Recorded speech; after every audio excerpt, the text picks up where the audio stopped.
اچھا تو سوچیں کیا ہو اگر ایک ہزاروں سال پرانی مقدس کہانی اچانک ایک سوشل میڈیا فیڈ بن جائے، جب ایک قدیم داستان کو آج کل کے ڈیجیٹل دور میں ایک نیا روپ دیا جائے۔ آج ہم اسی چیز کو سمجھنے کی کوشش کریں گے۔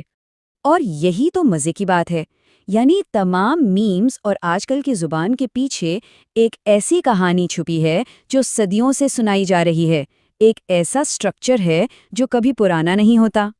اسے کہتے ہیں ہیرو کا سفر۔ یہ کہانیاں سنانے کا ایک کلاسک فارمولا ہے، اور یہ نہ صرف اس قدیم داستان کی بنیاد ہے بلکہ آج جو ہم تجزیہ کر رہے ہیں اس کی بھی بنیاد یہی ہے۔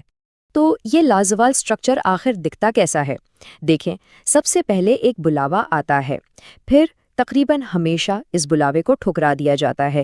اس کے بعد حالات بگڑتے ہیں، ہیرو بالکل نیچے اپنی پست ترین سطح پر پہنچ جاتا ہے، اور پھر اسی گہرائی سے ایک تبدیلی جنم لیتی ہے، اور کہانی شروع ہوتے ہی ایک دم سے ماڈرن ہو جاتی ہے۔